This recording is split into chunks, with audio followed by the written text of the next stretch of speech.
Welcome back to Corporate Elements. Today's episode is about resilience, rebuilding, entrepreneurship, and the psychology behind ownership mindset.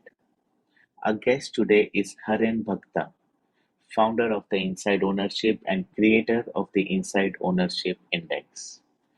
Haren started his career with the firms like Merrill Lynch and Morgan Stanley before moving into entrepreneurship. During our initial call, what I really liked about your story is that the conversation goes beyond investing. It's really about how adversity changes the way people think about business, leadership, and even themselves.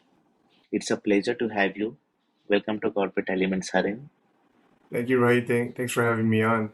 Could you please tell a little bit about yourself and your business inside Sure. ownership index?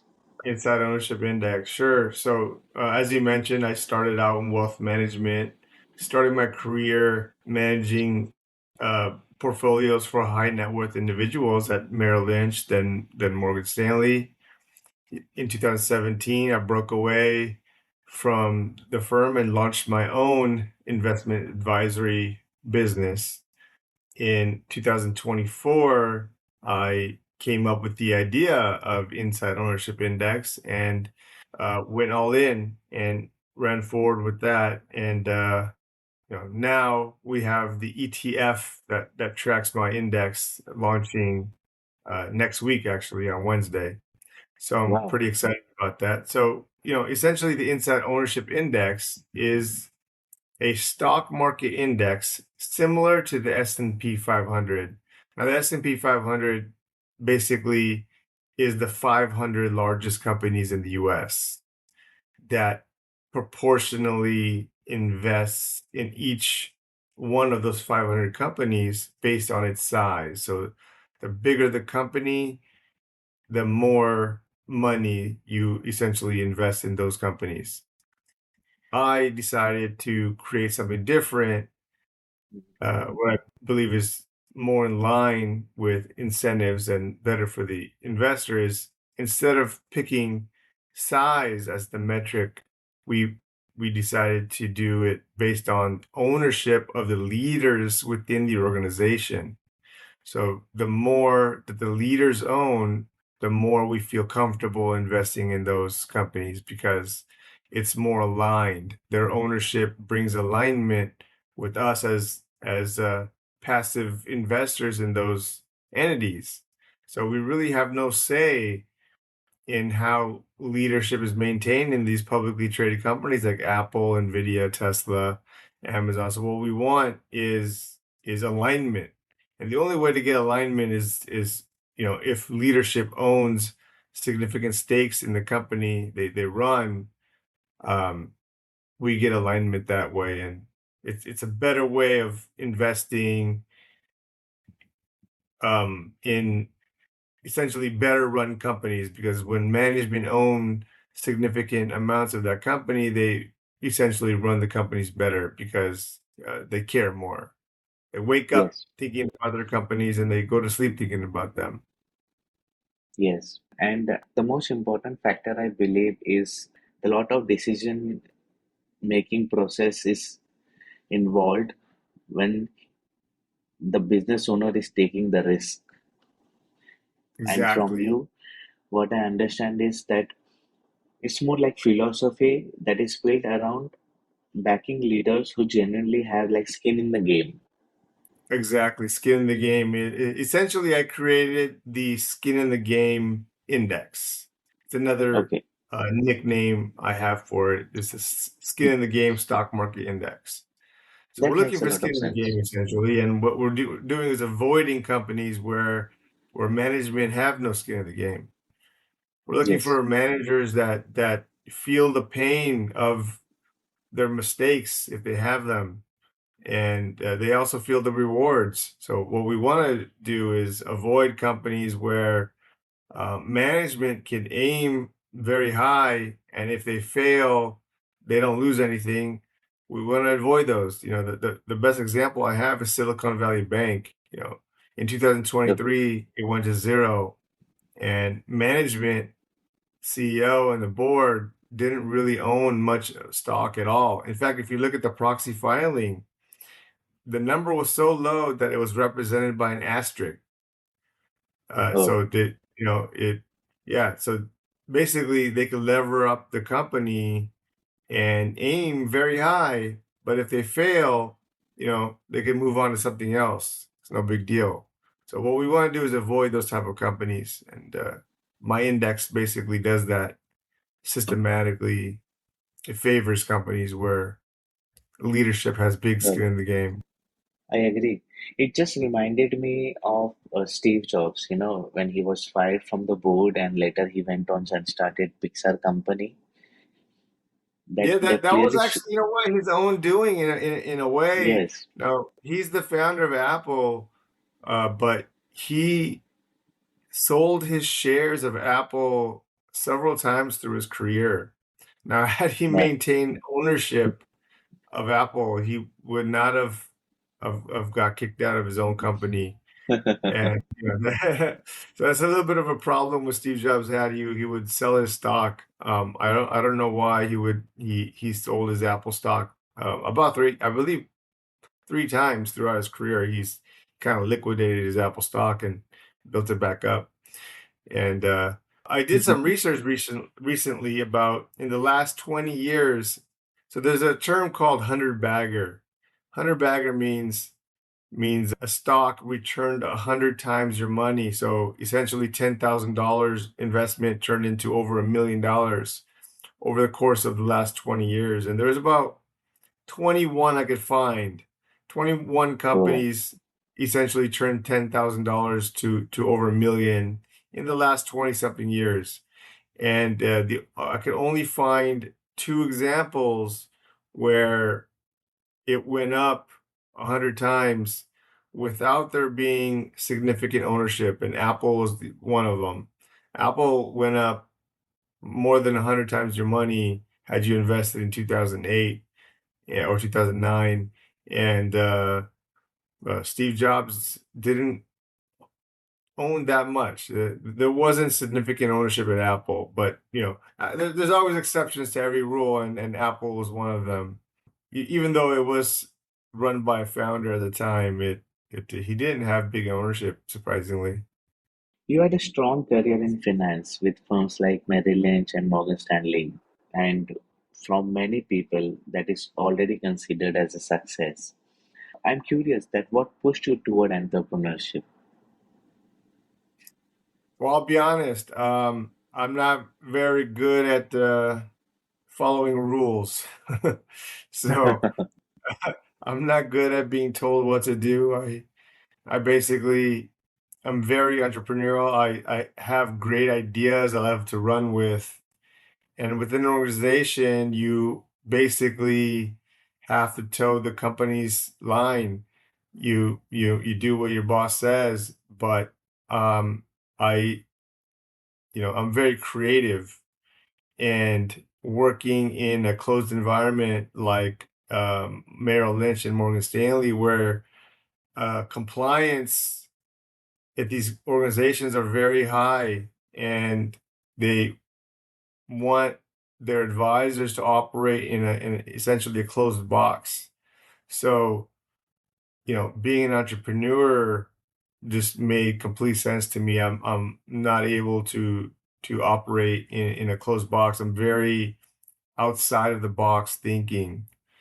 And to when I invented my company, the Inside Ownership Index, I looked around for it, and when I thought of the idea and it didn't exist, I looked everywhere. I thought surely someone had to create an index that uses ownership. Surely someone had a thought that investing in companies where leadership have meaningful ownership of their own company is a good idea. Uh, now, people may use that in their own analysis of picking stocks, but no one had created an index around it. So, being the free thinker I am, it worked out for me to to run with it. But yeah, I couldn't have done that at a Morgan Stanley or something. So you mentioned that you like to think out of the box, and so was there any specific moment where you realized that you wanted to build something on your own instead of continuing on the traditional corporate path?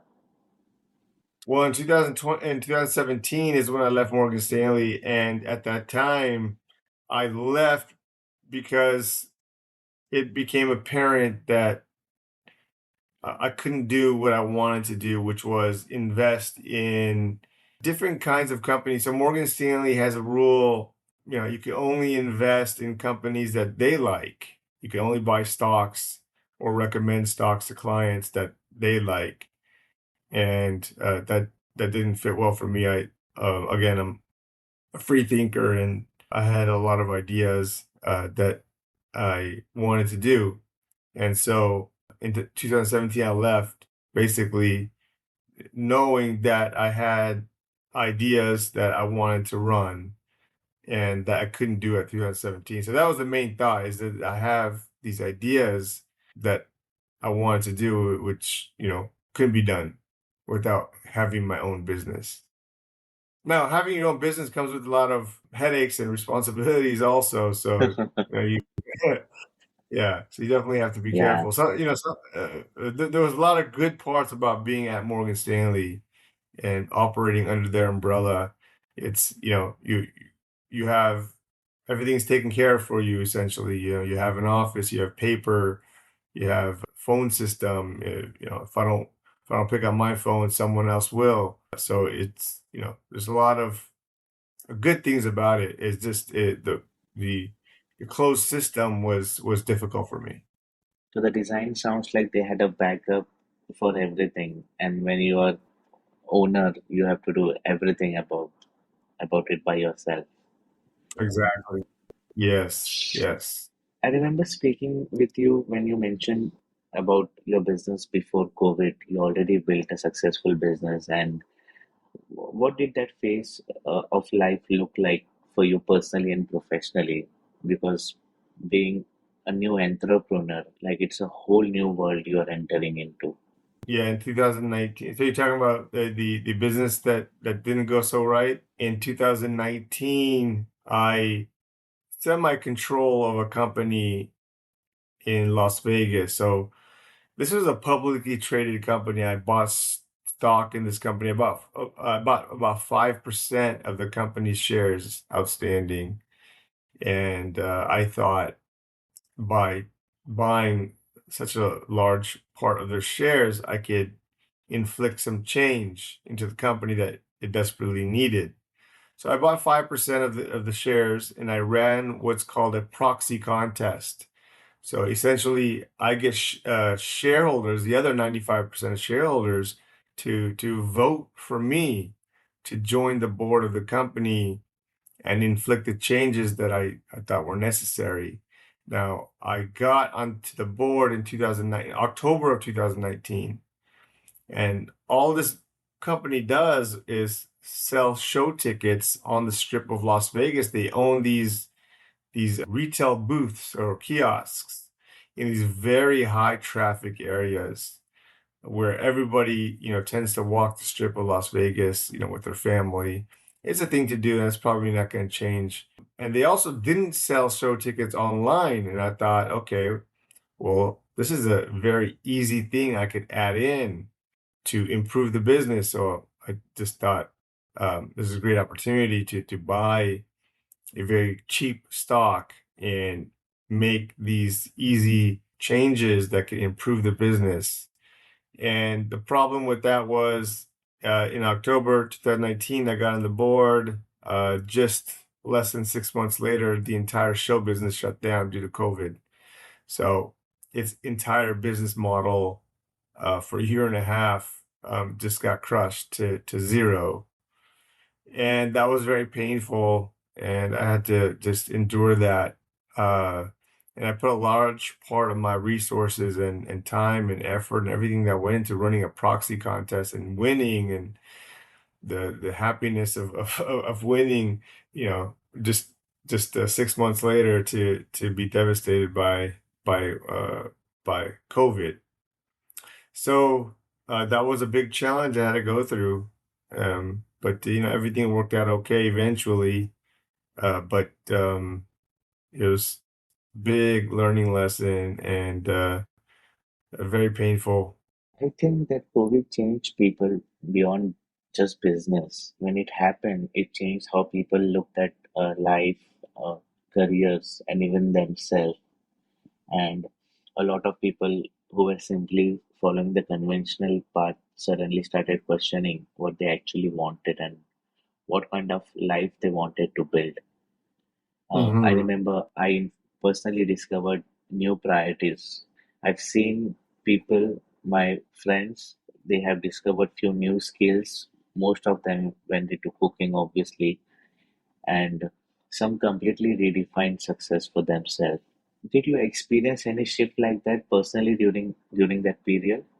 Well, what in the middle of it, I definitely experienced a downward trajectory in my overall, uh, you know, mental health and even physical health because of the stress.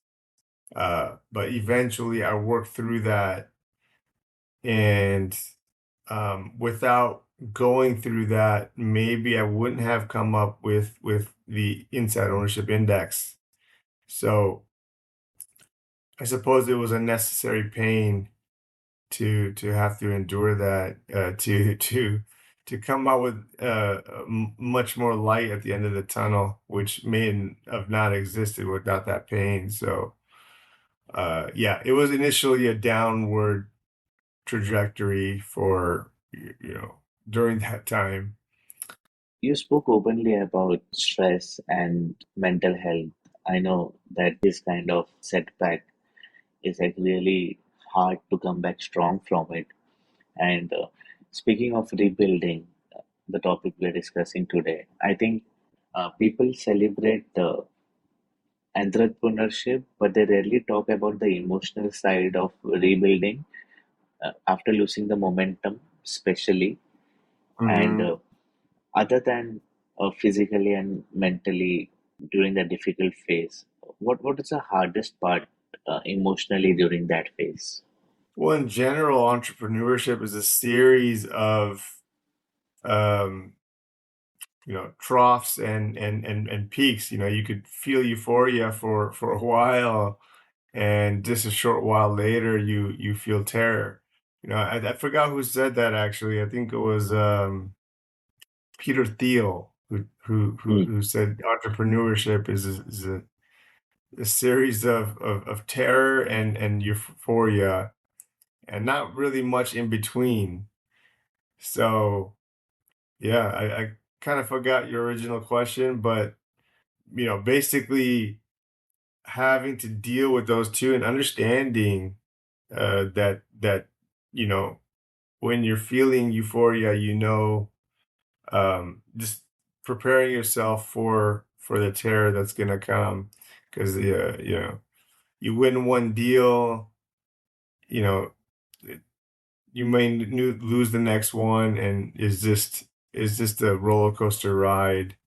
So you kind of have to embrace the fun and the ups and downs of it. And now I'm learning actually to just embrace the journey, learning how to improve my business and improve my skills, and making that fun versus embracing the successes that come. So I'm trying more to really enjoy the process, and the success will come regardless.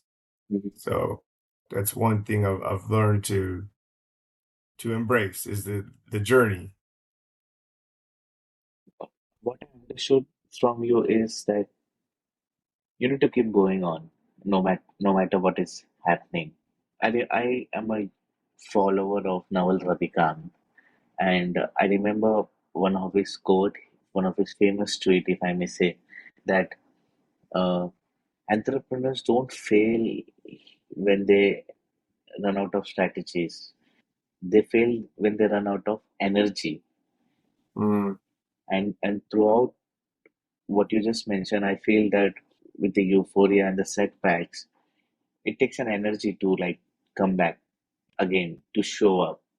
Hmm. And I think a lot of people slowly lose connection like with their work without even realizing it at first. Like when you spoke about 2017, when you a huge step of moving on into your own entrepreneurship journey. And for me, everything when it starts feeling repetitive, mechanical, almost emotionally empty after a point. So did it gradually become that way for you too? Did entrepreneurship, No, the prior part, like the same the journey in the Morgan Stanley and Merrill Lynch. Merrill and Morgan Stanley were absolutely necessary for me. So while I'm a free thinker, I'm very introverted as well. And being in a sales business, financial services is very, very people oriented, and sales is a big part of it. I didn't have the skills. So being at Merrill and Morgan Stanley really helped hone in those skills from a large organization. So it was so beneficial that I was at those companies. So, I was ready to leave when I left, and I wouldn't have been ready to leave prior to that. So, it was definitely gradual, and then it became apparent that it was time to leave when I did. Somewhere through all these experiences, I see that ownership mindset became central of your thinking. And during our first email conversation, this is what we spoke about. Because the executives working for someone else, they will never put so much of effort and dedication because they don't have the ownership mindset. And Hmm. I think when people hear ownership, they usually think money or equity. I feel you mean something much more deeper than that. How would you like personally define ownership mindset? Well, it's really ownership mindset is really a feeling rather than a physical ownership. It's to give you an example of profession. So, like, I'm going to quote a lot from the book Skin in the Game, which was written by Nassim Taleb. He talks a lot about how certain professions have feel that skin in the game without actually having it. So, doctors, for example. Now, doctors don't actually have skin in the game, but through history, we see that they actually do have skin in the game. They do want to solve the problems of their patients, and they do feel the pain when they're wrong. So, another example is judges. So, judges. Want to get the right answer. But then there's a lot of professions where they really don't, where there's no skin in the game. And you could talk about politicians, for example, who really don't learn from their mistakes. They inflict rules on society that may not actually be good for society, and when they're wrong, they really don't feel the consequences of their wrongness, and they kind of don't learn. So skin in the game is more of a feeling of ownership. You don't physically have to own the company, but yeah, it's a feeling that can be developed, and managers have to do a good job of instilling that into their employees. And a way of doing that sometimes is actually just giving them autonomy. So giving ownership to employees means uh, giving them the freedom to fail and learn from their mistakes. And when you micromanage and things like that, that employees don't feel the ownership of their position, and they kind of don't perform as well, and they're not motivated. And acknowledging successes as well. It's another form of allowing your employees to feel that ownership. Yeah, so it doesn't have to be physical ownership, but it's more of a mentality. I But I at the same time, the easiest way for leadership to feel ownership is to actually be an owner. So, um, yeah, there is shortcuts, and that's a major shortcut is actually owning significant part of the company, and you will feel that ownership. and Right. Yeah. You should tell employees what you want done, but not how to do it.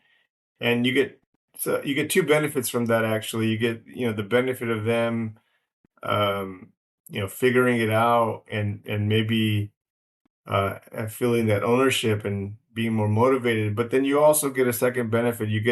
The you get serendipity. You get the chance of them figuring something out that maybe you hadn't thought of, uh, where maybe you get improvements by right, them figuring out a better way. So, allowing them to fail essentially, but fail small. You don't want yeah, to give employees big the risk, chance of right, failing big, but yeah. Small uh, steps and small successes and small projects also uh, in my career have helped me build my self-esteem and confidence a lot.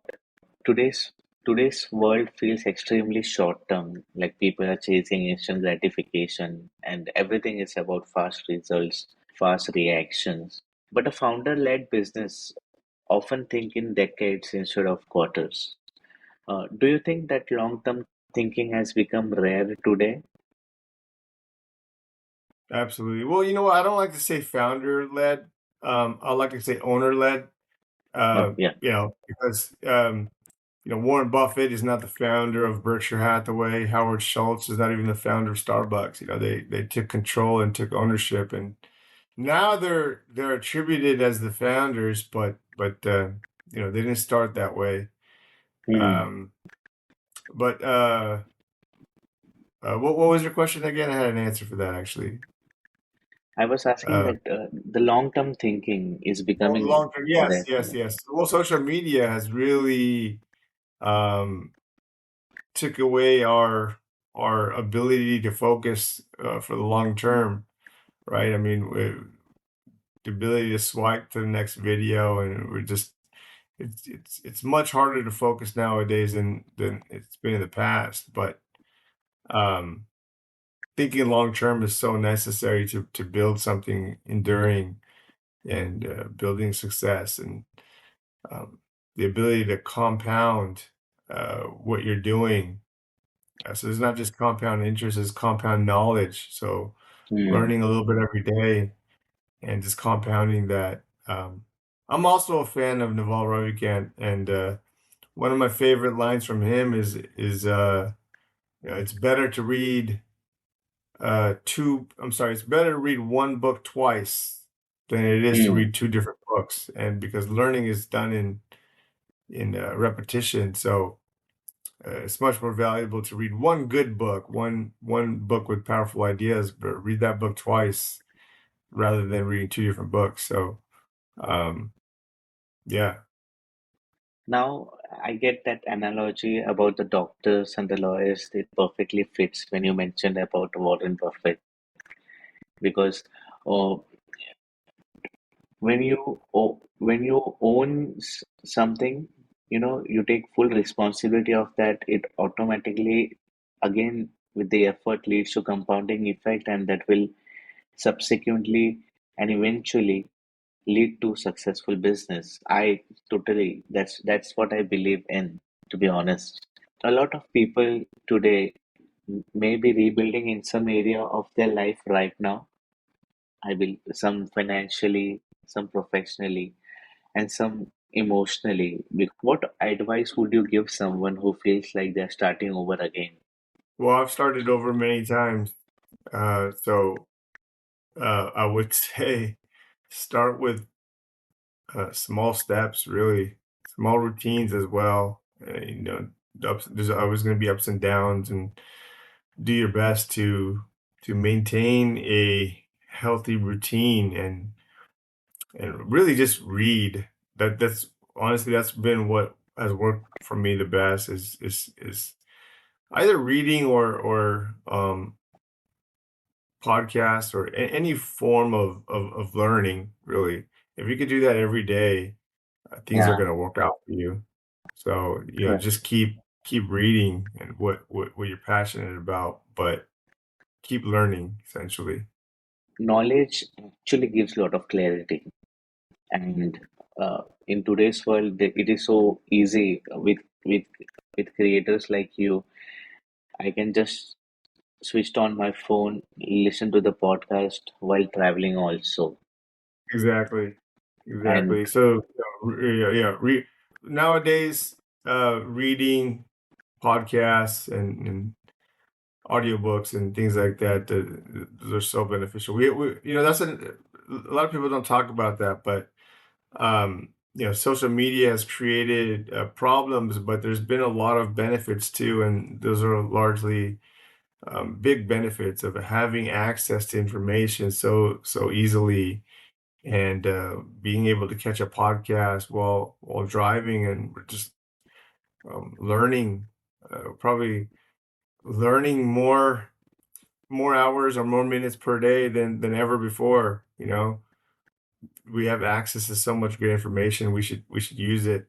And then another thing Neville Ravikant said was, if you read everything, it cancels out to zero. So picking the right things to read is incredibly important. I agree. Haren, this was such a thoughtful conversation.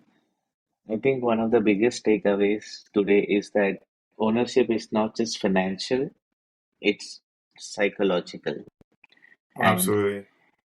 it changes accountability, resilience, decision making, and long term thinking.